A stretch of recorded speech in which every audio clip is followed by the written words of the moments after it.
Well, Damjan Rudez, how are you doing? I'm doing fine. Thank you so much. Thank you for asking. How are you doing? Yeah, I'm fine. It looks like you're doing fine because you're almost always smiling. Yeah, because I'm in a good phase in my life. I'm very happy to be here. I'm enjoying my time here in Groningen. And if things would open up and life would get back to normal, I would be even happier. Do you have a lot of problems with the situation now that you are not able to do all the things that you want to do? No, not too many, because we have a small baby at home. Our baby daughter is about to turn 1, so when you have a baby in the house, there's not really a lot you can do anyway. So we're mostly focused on her, and it would be nice to be able to go and go to the movies, or just to have some coffee downtown and eat at your favorite restaurant. But the situation is what it is, and we have to think about the welfare of everyone, and just everyone being safe and hopefully getting through the pandemic. So, Dad, tell us all about your daughter. about my daughter, What's her name? her name is Mila, Mila. and she's going to be 1 in a couple of days. She's a very cute little baby daughter, baby girl, and we're very happy with the way she's progressing so far. And she was really made our lives much happier, and she brought a lot of joy to us. And how's your wife doing here in Groningen? She's doing very well. I mean, obviously she has her hands full with the baby, and because of the majority of the obligations and taking care of the baby falls onto her, because I'm away a lot because of practices, or I'm on games and this and that. But she's been doing really good so far, and just like everybody else, she would be much more happier if she could have some moment of happiness downtown, or go shopping or something, or have some lunch and have some coffee. And but I'm sure now the weather is picking up, and hopefully things are going to get better soon. So things are gonna be better for everyone. Well, you're telling me that you're a lot away from home, so she has to take care of the baby. But I'm sure, and I hope, that you have your obligations, of course, to the baby too. So switch diapers, things like that. Yeah. I don't avoid anything that comes my way, really. So far, she's been praising me, and she's saying that I'm doing okay. She's Let's hope it stays that way. Yeah, let's hope it stays that way. She hasn't been unhappy. She's she hasn't expressed any concerns or any negative feelings toward my fatherhood so far. So so far so good. I hope it stays like that. When we look back at where you were born, Croatia, what was the family situation? Your parents, of course. How many brothers, sisters? 1 brother, currently my boss. Yes, we know him. Yeah, We've seen him before over here. Yeah. He's the guy who usually yells around.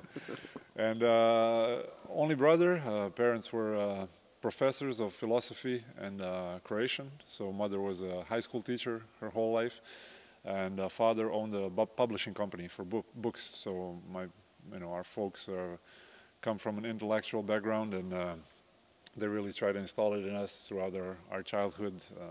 Books were always something that we were surrounded with every day, something that was talked about a lot. New projects, new books that were coming out in our family publishing company. So that was most of the theme, and so it was kind of very strange for my brother to pick basketball as his something completely his different. favorite thing. Yeah, and then, of course, consequently, I followed, because if he would have been a handball player or a soccer player, I would have probably been the same, because as a younger brother, you always look up to older brother, and just since the difference between us is almost 7 years, he was really someone I always looked up to, and trying to follow his footsteps. So, but yeah, we don't come from a sport family. We come from a completely different background, and through some wonder and miracle of life, we ended up in basketball. Do you have a lot of contact with your parents? Yes, we do. We talk every day. Currently they're really in a... How do you do that? FaceTime? Things like that? Yeah, mostly just FaceTiming and WhatsApping every day, especially now with the baby girl. They really like that, of course. Yeah, they really want to see her as much as they can. And now the focus is not anymore on on my brother and me. It's now on the grandchildren, because my brother also has 2 kids. So now our parents are in a phase of their life where they can really enjoy retirement, and it would be nicer to see them in person a little more, but the situation is what it is, so hopefully that's going to change soon as well. You start playing basketball on a young age, then you went to several places to play. Oostende was one of them, in Belgium, of course. You played with Olympia Ljubljana, Zaragoza, and then you went to the NBA. We don't go the whole story about the NBA, but you're the only player here in Holland who has more than 100, about 140 games? Yeah, about 140, 150 games. Tell us something, not all the details, but how is it to play basketball in American NBA, the highest level of basketball? How was that? How, the life of being a professional basketball player is like things like, could you walk on the streets normally, or all fans gather around you? So how is it? Well, I mean, just in terms of popularity, I mean, it's a very nice feeling. Obviously, you get recognized pretty much everywhere you go, but the fans in America have been really respectful, especially toward the home team. I mean, that's hometown where you play. Actually, the home team, the town where your team is at, is most likely where you're going to get recognized. Unless you're really a superstar or like a very famous player, you're not going to get really stopped in the street in some other cities where you go play away. But it's been very nice. You know, I think it's obviously a dream come true. It was a very nice feeling, but it was also very demanding at times, because just the fact that you have to be in it every day for so many hours and always have to be ready, and you know, can you compare it with the situation over here with practices and games? Is it the same, or was NBA a level higher? I mean, obviously in terms of physicality and the speed of the game and just the overall quality of the game, it was higher, of course, because there's the best players in the world that are playing there. But in terms of organization, you know, pretty much similar, I would say, similar. There's similarities and differences, but over there in the NBA, it's customary to practice once a day, because there are so many games and so many travel involved. Yeah. But the conditions that you have over there are really the best in the world. So whatever you can think of that might help you, you know, increase your performance, is going to be there at your disposal. Whether it's. Do you look back a lot at the NBA period? Yeah, I do. I mean, a fair amount, especially because I follow NBA every day. I look at the highlights. I still keep in touch with a lot of people there. I mean, I was there for 3 years, so it's definitely one of the nicest periods of my career and my lifetime. And you know, sometimes I have times when I miss it. I miss being a part of it, but then other times I feel just blessed to have been able to experience it, whether for you know, for 3 years, to experience something that, you know, obviously every player in the world that picks up the basketball dreams of. So, but it's a complex question, you know. It has its good days and bad days, just like every other work. Obviously, being there and sometimes not playing or being outside of the rotation is something that doesn't make anybody happy. But the lifestyle over there is really good, and people take care of you, and you're really respected and recognized pretty much wherever you go. So, apart from basketball, what did you do in education? Because of course there's a life after basketball. Yeah. So how do you prepare on that? Well, I still haven't really taken any active steps in that direction. I'm really focused on finishing my playing part of the basketball career the best way possible, and you know, my sole focus is still on that. I am looking at in the future and you know, thinking about other options, but I haven't really like inscribed myself into any coaching programs or schools or any educational institutions in that regard. So I think I'm going to be more active in that department when I stop playing, whether it be, you know, in a couple of years or whenever that might happen. But but first another year at Donar, because yeah, you signed for 2 years. No. I'm. This is the last stop for sure. This is the last stop for me. I have no doubt about it. I mean, I've said it publicly a couple of times. I really have no intention of really switching teams or playing anywhere else ever again, because my career has been so long and so rich, and this is a place where I came to find you know, good positive vibes and positive experience and some great games, and to write a nice story, you know, together with my brother. So after this, you know, whether I stay at Donar for 1 more year or 5 more years, and maybe you start being an assistant coach. You never know. You never know. I mean, that would be something special with your brother together. Yeah, it would be interesting. It would be interesting, but you know, we'll cross that bridge when we get there. You're not the youngest guy anymore. How is it physical to play still on a high level, being 34 now? I feel okay.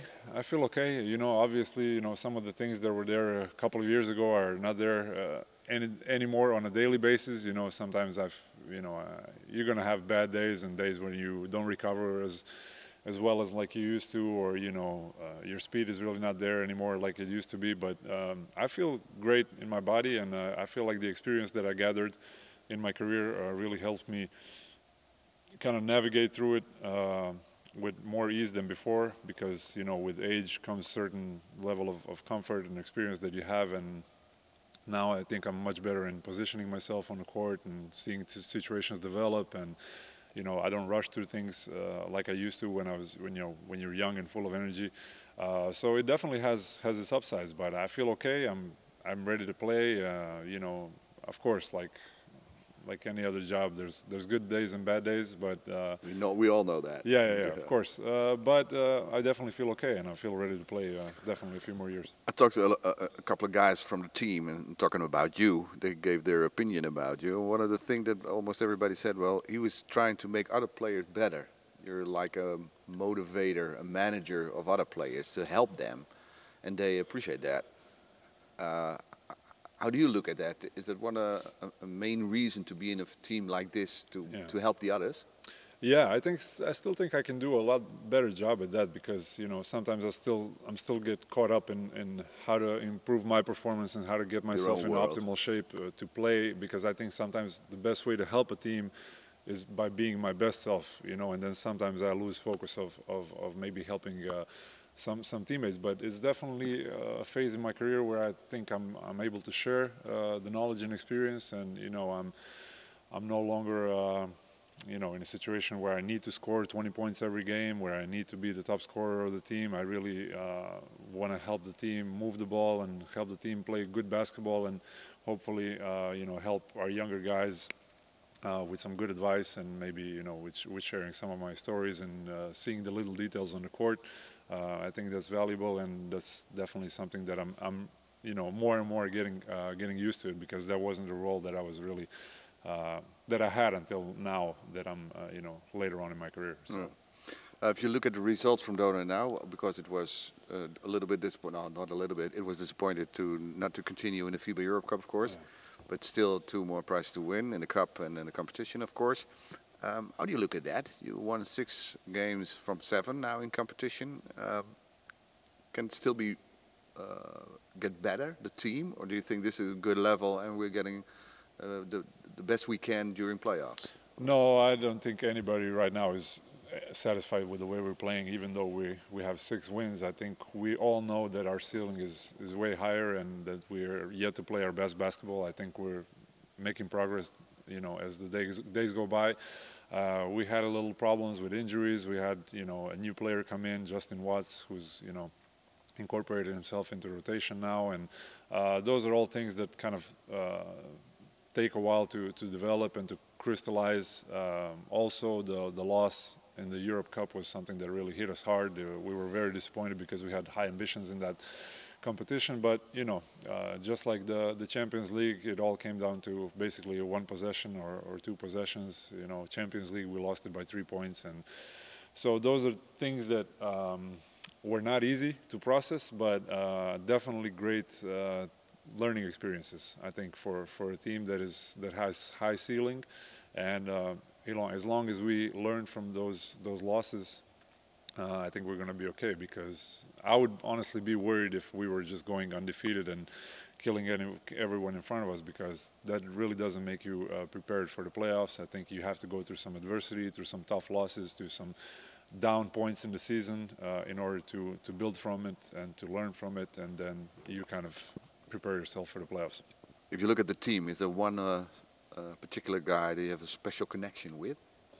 Well, I mean, all the guys have been so fantastic, and I really love all of them, and we really get along so well. And there's not a single person on our organization that I don't like. But if I have to like pinpoint one, it would probably be Juwan, because he's old like me.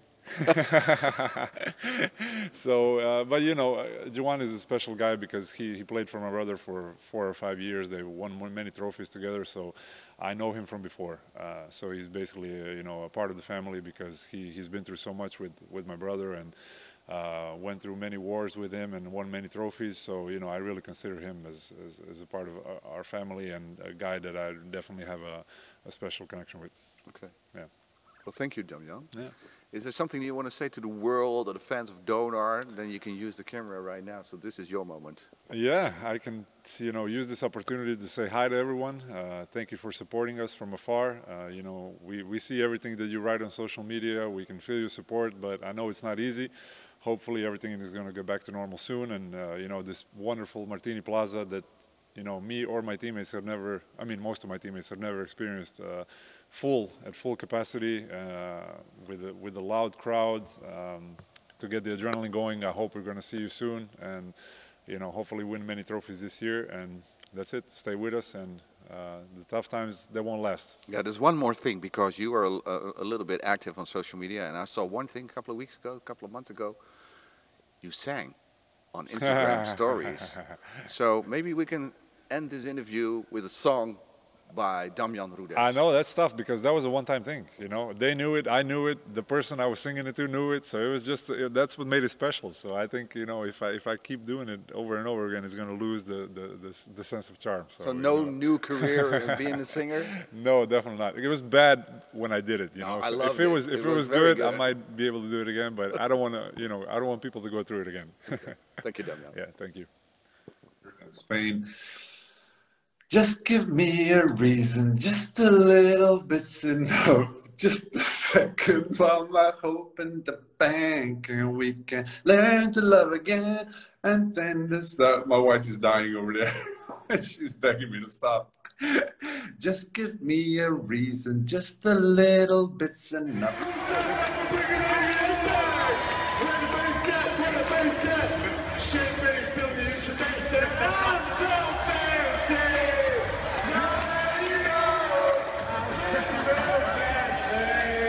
So